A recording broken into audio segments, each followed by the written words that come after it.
विश्वास गेला पानिपताच्या लढीत असं बरेच जण म्हणतात. म्हणजे गेली 4 वर्ष झालं रिअल इस्टेटमध्ये काम करतोय, तेव्हापासून जो विश्वास कमवलाय तो आजपर्यंत आहे आणि इथून पुढेपर्यंत वाढतच राहणार आहे. तुम्ही जो क्वेश्चन विचारलेला आहे आता रिअल इस्टेटमध्ये विश्वास कसा कमवायचा, तर विश्वास हाच सगळ्यात महत्त्वाचा टॉपिक आहे की तुम्ही ज्यावेळी एखादं ट्रान्झॅक्शन करताय, प्रॉपर्टी परचेस करताय किंवा विकताय, त्यावेळी जर तुम्ही ट्रान्सपरन्सी जर दाखवली समोरच्याला, घेणाऱ्याला किंवा विकणाऱ्याला, त्या प्रॉपर्टीमध्ये डॉक्युमेंटेशन काय आहे, ती प्रॉपर्टी कधी घेतलेली आहे, त्याच्यामध्ये काही लिटिगेशन्स आहेत का, हे जर तुम्ही डिटेलमध्ये त्यांना सांगितलं ना, तर ऑटोमॅटिक तुम्ही त्यांचा विश्वास कमवला गेला असेल. विश्वासाच्या बाबतीत एक मी केस स्टडी तुम्हाला नक्की सांगेल. एक्झाम्पल सांगतो की ज्यावेळी एखादा प्रोजेक्ट लॉन्च होतो आणि त्यावेळी प्रॉपर्टी घेतली जाते, त्यावेळी क्लायंटला बऱ्याच चॅलेंजेस असतात. त्याच्यामध्ये प्रॉपर्टीमध्ये लिटिगेशन आहे का, प्रॉपर्टी अजून उभी पण नाही आहे, तर आम्ही बुकिंग कसं करायचं. ज्यावेळी प्रॉपर्टी बुक करतो, बुक केल्यानंतर 2-3 महिन्यानंतर समजतं की यार या प्रॉपर्टीवरती लिटिगेशन आहे आणि आता साईटवरती जाता येतं, किंवा वॉट एव्हर लँड ओनर असू दे किंवा त्या प्रॉपर्टीमध्ये बरेच ट्रान्झॅक्शन असतात, ते ट्रान्झॅक्शन करणारे जे लोक आहेत त्यांनी आम्हाला स्टक केलेलं आहे ह्याच्यामध्ये, आता आम्हाला पुढे जाऊन देत नाहीत ते. पण जसं ट्रान्झॅक्शन पुढे जातं त्यावेळी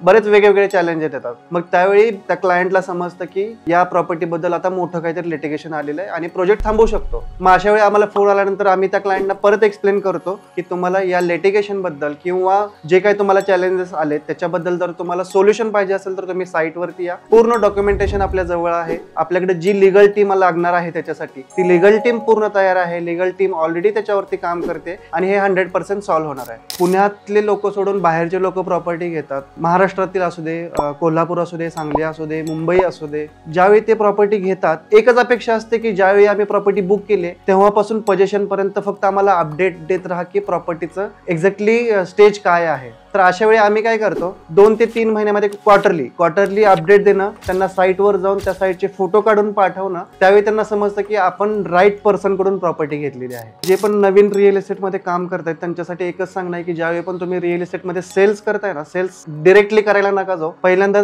जो पण क्लायंट किंवा आपला कस्टमर येणार आहे ना, त्याची नीड काय आहे ते समजून घ्या. नीड जर तुम्ही आयडेंटिफाय केली तर तुम्ही त्याला राईट प्रोडक्ट पिच करू शकणार आहे. त्यातून पण क्लायंट म्हणतोय ना की नाही दिनेश, मला तो नकोय, तो आउट ऑफ बजेट आहे, मला हा प्रोजेक्ट आवडलेला आहे, मी हा घेतो. त्यावेळी पण त्याला सांगा की हा प्रोजेक्ट ओके आहे, पण याच्यामध्ये हे प्रोज आहेत, हे कॉन्स आहेत, फ्युचरमध्ये याचे हे चॅलेंजेस येऊ शकतात, हे आधीच सांगून त्याला द्या.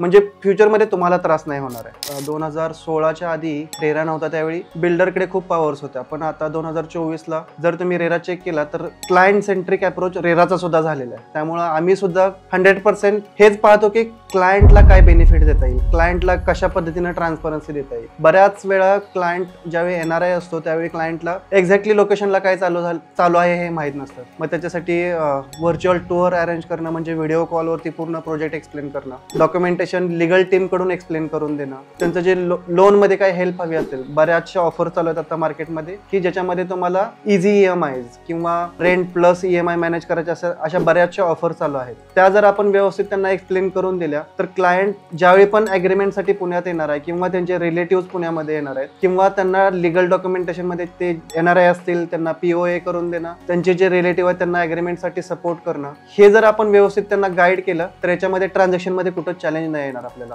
आणि आपल्या ब्रँडवरती त्याचा ट्रस्ट ऑटोमॅटिक बिल्ड होतो. आणि फ्युचर रेफरन्सेस असू देत किंवा ब्रँडला मोठं करण्यामध्ये माउथ पब्लिसिटी असू दे, याच्यातूनच ऑटोमॅटिक ते बिल्ड होणार आहे. आमच्याकडे आता एवढे बरेच रिव्ह्यू आलेले आहेत किंवा क्लायंट कडून फीडबॅक आलेले आहेत, काय पद्धतीने आम्ही त्यांना सुरुवातीपासून त्यांचं प्रॉपर्टी ट्रान्झॅक्शन होईतोपर्यंत कशा पद्धतीनं सपोर्ट केलेला आहे. ज्यावेळी मी आता सांगतो की 4 वर्ष झालेले आहेत आम्हाला, पण 4 वर्षापूर्वी ज्यांना मी प्रॉपर्टी विकलेली आहे त्यांना ज्यावेळी पोझिशन घेतो त्यावेळी त्यांना पोझिशन घेण्यापेक्षा डबल आनंद आम्हाला झालेला असतो. कारण का, आमच्याकडून ज्यांनी प्रॉपर्टी घेतलेली त्यांना बिफोर टाइम पोझिशन मिळालेलं आहे. त्यांच्याकडून जे रिव्ह्यूज किंवा फीडबॅक आलेले आहेत त्यांचे रिव्ह्यूज फीडबॅक एडिट करून अपलोड करण्यासाठी पण वेळ नाही आता. हे जे आतापर्यंत आम्ही बुकिंग केलेले आहेत हे क्लायंट आता त्यांच्या फ्रेंड्सना, रिलेटिव्हजना रेफर करतायत. तुम्हाला जर पुण्यामध्ये प्रॉपर्टी घ्यायची असेल तर एलिट टेकर्स कडूनच घ्या.